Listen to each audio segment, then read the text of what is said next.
예수님의 십자가는 스스로 해결할 수 없는 죄를 또한 대속하기 위함이었는데 주기도문에 보면 우리가 우리에게 죄 지은 사람을 용서하여 준 것 같이 우리의 죄를 용서하여 주옵소서라는 내용이 있는데 사실 이 일은 불가능에 가까운 일이다 이런 생각을 합니다. 왜냐하면 죄 지은 것을 잊어버릴 수도 있고 죄를 깨달았을 때 용서를 구할 대상이 이미 세상에 없을 수도 있고 죄를 고백함으로 인해 가정이 깨어질 수도 있어서 용서받을 수 없는 경우가 발생하기 때문에 이러한 죄는 예수 그리스도의 대속의 은혜로만 용서받을 수 있는 겁니다. 아멘. 셋째, 평안의 복음을 전하는 신을 신어야 합니다. 악의 권세에 눌려 살던 이들에게 평안의 복음이 선포되면 자유와 평화가 이루어지기 때문입니다. 넷째로 믿음의 방패를 가져야 합니다. 그리스도인들을 향해 세상은 다양한 공격을 해옵니다. 이것을 막아내기 위해 믿음의 방패를 가져야 한다라는 겁니다. 믿음의 방패란 죽음으로 사는 것을 믿는 것이요, 낮아짐으로 높아지는 것을 믿는 것이요, 섬김으로 섬김 받는 것을 믿는 것이요, 이것을 하나로 하면 겸손이다 그런 겁니다. 믿음의 방패는 겸손과 직결되어 있는 거다. 겸손은 마귀의 괴계를 이기는 가장 강력한 무기요, 유일한 무기입니다. 겸손, 즉 믿음의 방패를 가지고 마귀와 싸워서 승리해야 될 줄을 믿습니다. 아멘. 다섯 번째, 구원의 투구를 써야 합니다. 구원의 소망을 가지고 죄의 유혹과 도전을 막아내야 해요.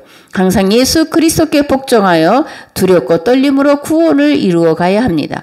예수 그리스도를 입으로 시인했다고 해서 교회를 다닌다고 해서 이미 구원이 확정된 것이 아니라 구원을 향한 길을 가는 첫 발걸음을 띄었다라는 것 뿐이라는 것을 우리가 알아야 됩니다. 구원은 거룩한 행실로 이루어가는 거예요. 하나님과 교회와 맺은 계약법을 올바로 배우고 그것을 실천하는 삶을 통해 완성해 가는 겁니다. 아멘.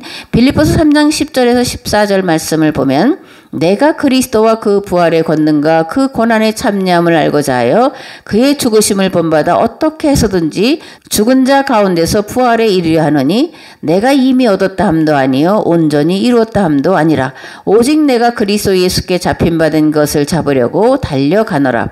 형제들아, 나는 아직 내가 잡은 줄로 여기지 아니하고 오직 한 일, 즉 뒤에 있는 것은 잊어버리고 앞에 있는 것을 잡으려고 표대를 향하여 그리스도 예수 안에서 하나님이 위에서 부르신 부름의 상을 위하여 달려가노라. 아멘. 이미 얻었다 함도 아니고 온전히 이루었다 함도 아니라는 겁니다. 표대를 잡으려고 끊임없이 마지막까지 최후까지 달려가야 된다라고 사도 바울은 말씀을 하고 있습니다. 아멘. 여섯째, 성령의 검, 곧 하나님의 말씀을 가져야 합니다. 하나님의 말씀은 방어용이고 또한 공격용이에요. 마귀의 악한 권세를 깨트리고 악의 초롱성을 깨트리는 양날의 검입니다. 하나님의 말씀은 살아있고 활력이 있어 좌우에 날선 어떤 검보다도 예리하여 혼과 영과 및 관절과 골수를 찔러 쪼개기까지 하는 줄 믿으시기 바랍니다. 아멘. 또한 하나님의 말씀은 우리의 내면에 깊이 숨어있는 본성의 악, 오늘 교회가 다시 살아나기 위한 특효약이 에베소서다라는 결론을 내리게 됩니다. 그래서 다시 한번 교회가 무엇인지, 교회의 역할은 무엇인지에 대해서 축약해서 말씀을 드리겠습니다. 첫째, 예수 그리스도는 교회의 몸이시고 몸인 교회의 머리십니다. 에베소서 1장 23절 말씀에 보면 교회는 그리스도의 몸이요 만물 안에서 만물을 충만하게 하시는 예수님의 충만함이다 이렇게 말씀을 하고 있습니다. 둘째, 성경은 어떻게 구원받는다고 말하고 있을까라는 건데 그리스도의 몸인 교회를 통해 계명을 지켜 행함으로 구원받는다라고 성경은 말씀하고 있다라는 거예요. 아멘. 또 교인 명부는 생명록과 같다라는 걸 우리가 알아야 됩니다. 교회 교족부에 이름이 올라있는 이들은 하나님 앞에 놓인 생명록에 그 이름이 기록되어 있는 것과 같은 거라는 거예요. 그러므로 반드시 교회에 속하고 그 속한 교회의 교족부에 이름을 올리고 신앙생활을 해야 되는 겁니다. 아멘.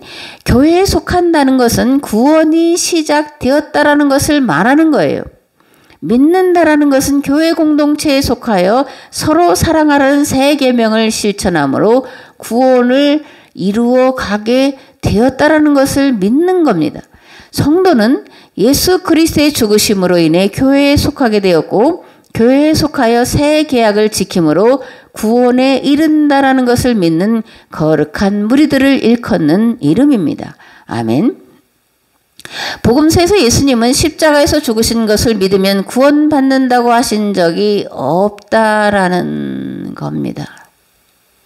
마태복음과 누가복음에 보면 율법과 십계명을 행함으로 구원받는다라고 말씀을 하고 있지, 예수님을 믿는다 또는 예수님의 이름을 믿는다 그래서 구원받는다라고 예수님이 말씀하신 적이 없다라는 거예요. 그런데 기독교의 2000년 역사는 복음서가 아니라, 즉 예수 그리스도의 말씀이 아니라 바울 서신을 바탕으로 만들어진 교리 신앙에 빠져서 복음서에서 예수님이 하신 말씀을 듣지도 못하고 보지도 못하고 2000년을 지내왔다라는 거예요.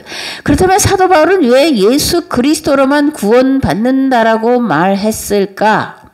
라는 건데, 유대인들은 유대교 율법 조항을 지키면 의롭게 된다고 가르쳤고 그렇게 믿었습니다. 율법 조항을 지키는 그 행위를 통해 자력으로 구원에 이른다고 믿었기 때문에 그것이 잘못되었다라는 것을 말하고자 한 거예요. 사도 바울은 예수 그리스도에 오신 목적이 이 땅에 하나님 나라를 이루기 위함이라고 말씀합니다. 하나님 나라를 이루기 위한 방법은 서로 사랑하는 것이요, 그 방법이 희년실현, 즉 교회 공동체가 서로 자기의 것을 내놓아 함께 배불리 먹고 사는 것이라고 사도행전에서 강조하고 있다는 것을 우리가 알아야 됩니다. 아멘. 예수 그리스도로만 구원받는다라고 하면 문제가 있는데 뭐냐면 교회가 빠지게 된다는 거예요. 예수 그리스도로만 구원받는다라고 하면 그러면 굳이 교회에 나갈 필요가 어디 있냐 이렇게 생각하게 된다라는 겁니다. 그렇게 이제부터 구원은 교회를 통해서만 받는다라고 말해야 할 줄 믿습니다. 아멘. 마태복음 16장에서 예수님은 내가 이 반석 위에 내 교회를 세우리니 음부의 권세가 이기지 못하리라 라고 말씀하고 있습니다. 성령님은 교회의 영이십니다. 교회를 통해 이 땅에 하나님 나라가 임하도록 돕는 보혜사이십니다. 우리가 잊지 말아야 할 중요한 것이 있는데, 교회에게는 메고 푸는 권한과 책임이 주어졌다라는 거예요. 너희가 땅에서 매면 하늘에서도 매일 것이요, 너희가 땅에서 풀면 하늘에서도 풀릴 것이라고 말씀하는데, 이 말은 교회가 결정하면 하나님께서도 그것을 그대로 받아들이신다라는 그런 말씀이에요. 왜냐하면 교회의 정체성은 구원자 곧 메시아의 사역을 감당하는 것이기 때문에 그렇습니다. 교회는 메시아이신 예수 그리스도께서 이 땅에 오셔서 하신 사역을 대행해서 완성해가는 기관이에요. 그러므로 교회가 그리스도요, 성도가 그리스도라는 겁니다. 교회를 통해서만 구원받을 수 있다라는 얘기예요. 아멘. 교회는 세상 구원 공동체이고 가정은 교회의 구성원을 양육하고 훈련하는 곳입니다. 그러므로 누구든지 교회에 속해야만 구원받는다는 사실을 명심하시고 예배에 부지런히 참석하셔서 말씀을 듣고 말씀대로 사는 훈련을 받으시기 바랍니다. 그리고 가정과 직장으로 돌아가 배우고 훈련받은 말씀대로 지켜 행하시기 바랍니다. 그러면 교회의 머리이신 예수 그리스도께로부터 오는 평안과 소망과 하늘의 능력으로 나를 이기고 마귀를 이기고 승리하게 될 줄 믿습니다. 하나님 나라가 이 땅에 이루어지도록 하는 일에 하나님의 신실하고 충성된 종의 삶을 살게 될 줄 믿습니다. 아멘.